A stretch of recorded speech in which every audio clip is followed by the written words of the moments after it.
नमस्कार दोस्तों, मैं सौरभ सिंह रुद्र यूट्यूब चैनल में आपका स्वागत करता हूं। दोस्तों, आज की सुर्खियों में हम बात करेंगे अपने देश के सबसे टॉप सुर्खियों के बारे में।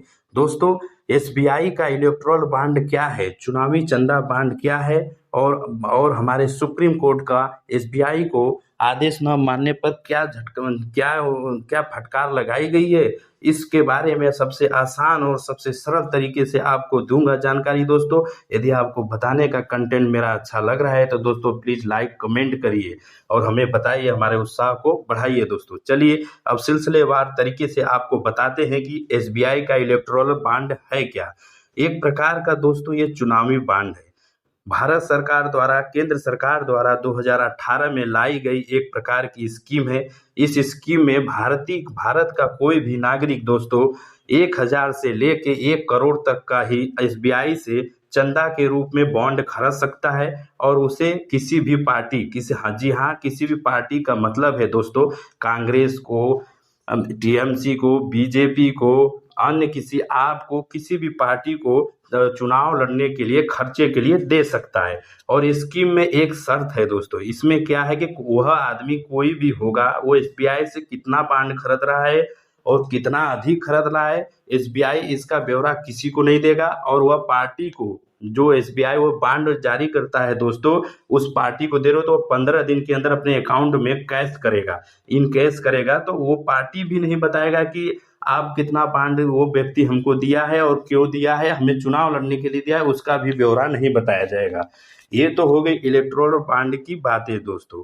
अब इस तरह से सारे पार्टियां तो शांत होकर बैठी थी, उसमें तो सभी को चंदा मिल रहा था, कांग्रेस को मिल रहा है, बीजेपी को मिल रहा है, टीएमसी को मिल रहा है, आपको मिल रहा है, सभी को मिल रहा था। इसमें किसी को दिक्कत नहीं था। दिक्कत क्या था दोस्तों, अब मैं बताता हूँ। 12 फरवरी 2024 को यहाँ पर हमारे देश में एक एक एडीआर नामक एक संस्था है दोस्तों, जिसको बोलेंगे एसोसिएशन फॉर डेमोक्रेटिक रिफॉर्म। एक प्रकार की ऐसी संगठन है, 25 साल से हमारे देश में कार्य करती है। यह एक प्रकार का इस तरफ संगठन है, न तो इसे न कोई राजनीतिक संगठन है, न कोई प्रॉफिट वाली पार्टी का संगठन है। यह एक प्रकार का ऐसा संगठन है दोस्तों कि यह निष्पक्ष और पारदर्शी चुनाव कराता है। हाँ, यह 25 साल से देश में हमारे सक्रिय है। तो इन्होंने सुप्रीम कोर्ट में 12 फरवरी 2024 को एक याचिका दाखिल किया और उन्होंने इस बॉन्ड को लेकर खुलासा किया और बताया गया दोस्तों कि ऐसे किया जाएगा तो वह व्यक्ति काला धन को भी सफेद धन में दिया जा रहा है। सभी राजनीतिक पार्टियां अपने आप चुनाव के फायदा के लिए कर रही हैं और इसमें कोई भी किसी को नहीं बोल रहा है। तो सुप्रीम कोर्ट के आपको बता देते दोस्तों, सीजीआई श्री चंद्रचूड़ साहब ने कहा कि हाँ, बात तो सही है, इस तरह तो सभी काले धन को सफेद में किए जा रहे हैं दोस्तों, तो इसका ब्यौरा देना एसबीआई को तो जरूरी है। फिर इसको सुनवाई करते हुए 5 बेंच के जज ने एसबीआई को बताया दोस्तों कि इसका जो ब्यौरा है, आपको सभी चुनावी जो आप जितने बॉन्ड बिक्री किए हैं दोस्तों, आपको बता दें अब तक के 12,000 से अधिक बॉन्ड एसबीआई ने बिक्री कर चुका है। और एक चीज और जानकारी दूंगा दोस्तों, इसमें जो एसबीआई बॉन्ड जारी करता है, ये हर साल में 4 बार करता है। पहला जो होता है जनवरी में 1 से 10 तारीख तक जनवरी में करेगा। अप्रैल जब महीना आएगा दोस्तों तो उसमें भी 1 से 10 तक अप्रैल महीना में। जुलाई में जब आएगा तो उसमें भी 1 तारीख से 10 तारीख तक जुलाई में। और फिर अक्टूबर में जब आएगा तो उसमें 1 तारीख से लेके 10 अक्टूबर तक, ये साल में 4 बार अपना बॉन्ड करता है। तो दोस्तों इसमें क्या है कि जब वो बॉन्ड जारी करता है तो उसमें क्या होता है कि एसबीआई उसका केवाईसी जरूर करता है, करके रख लेगा। और जिस पार्टी को 15 दिन बाद उसको मतलब इंक्रीज करना होता है कैश को, तो उसको दे के आता है, तो वो जब पैसा भी जारी करता है उसका भी ब्यौरा रखता है। तो इसमें जब 5 जज के सीजीआई चंद्रचूड़ की अध्यक्षता में 5 जज का जब बेंच बैठाया गया दोस्तों, तो उसमें बताया गया इस प्रकार से इसकी जानकारी तो आरटीआई की सूचना का उल्लंघन है। आरटीआई का मतलब दोस्तों, किसी की जानकारी आप सार्वजनिक जान सकते हो, तो इसमें तो जान नहीं पाओगे। एक प्रकार से इसे असंवैधानिक करके इसे 12 फरवरी को निरस्त किया गया हमारे श्री सीजीआई चंद्रचूड़ साहब के अध्यक्षता में।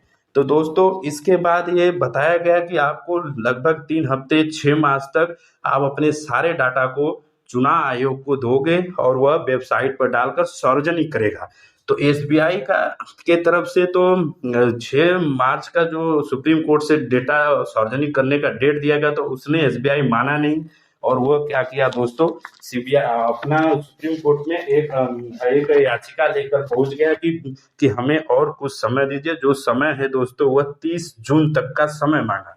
30 जून तक का एसबीआई का समय मांगने का कारण बता रहा हूं दोस्तों, क्यों ये बोल रहा है एसबीआई। अब सीबीआई की तरफ से बताया गया है कि जो व्यक्ति हमसे डाटा खरीदा और जो व्यक्ति जो पार्टी, जैसे मान लीजिए कांग्रेस पार्टी हो, टीएमसी हो, बीजेपी हो, वो पैसा मिलाया, वो तो दोनों डाटा तो हमारे पास है, लेकिन ये कैसे मिलाऊं कि जैसे यही व्यक्ति इनको दिया है, ये व्यक्ति इनको दिया है, वो डाटा नहीं मिल पाएगा।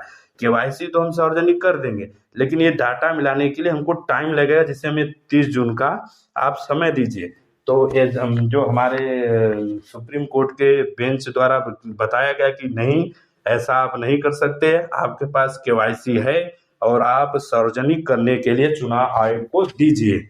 और एक बात इसमें सबसे स्पष्ट कर देना चाहता हूं दोस्तों, आज का जजमेंट जो आया है वो बताया गया कि नहीं, आपको 12 मार्च तक चुनाव आयोग को डेटा देना पड़ेगा और देकर और 15 मार्च तक चुनाव आयोग इसे अपने सार्वजनिक सभी के लोगों को डेटा दिया जाएगा। एक प्रकार से ये भी जजमेंट सुप्रीम कोर्ट का दोस्तों बहुत ही बढ़िया और बहुत अच्छा इसलिए कहूँगा कि एक व्यक्ति ही जो होता है, जो हम लोग ही करप्ट करते हैं। करप्ट मतलब सभी पार्टियों को चुनाव देते हैं, उनका हेलीकॉप्टर से आना, चुनाव प्रचार करा, बैनर करना, वो व्यक्ति ही कोई जो काला धन की तरह इस्तेमाल करता है। इसमें कोई ब्यौरा नहीं चाहिए, बॉन्ड खरीदो और उनको चुनाव लड़ाओ, उनको बॉन्ड खरीदो, उनको पैसा दो। तो इसमें अपना हित के काले धन को, हित को बचाने के लिए जो सुप्रीम कोर्ट का फैसला जजमेंट आया दोस्तों, ये बहुत ही बढ़िया जजमेंट है और हमको लगता है कि एसबीआई द्वारा अभी इस पर अमल की जाएगी और 15 जून के बाद सभी चुनाव आयोग द्वारा वेबसाइट पर चढ़ाया जाएगा। अब इसमें पता लगेगा कि कौन से उद्योगपति कौन से कितने कितने बॉन्ड दिए गए सभी पार्टियों में। एक और ब्यौरा हमारे पास है दोस्तों, आपको शुरू में बताया था कि 12,000 का जो बॉन्ड अब तक बिक्री कर रखा है, जिसमें बीजेपी को 6564, टीएमसी को 1096 बॉन्ड और उसके बाद आप एनसीपी को 14 और आपको 94 और कांग्रेस को मिली है दोस्तों 11,096 आदि, ऐसे करके सभी बॉन्ड को बिक्री किया है। तो बीजेपी को ज़्यादा इसलिए मिला दोस्तों, वो सरकार में है और सरकार में जो रहता है ये दोस्तों, तो उसको क्या करते हैं कि जो चुनावी बॉन्ड होता है वो 2004 में भी कांग्रेस को भी मिला था। उसी प्रकार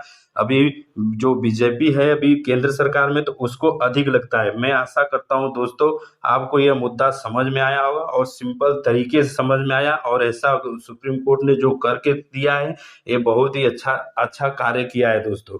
यदि आपको क्या समझ में आता है दोस्तों, कमेंट करके कमेंट बॉक्स में बताइए। जय हिंद, जय हिंद।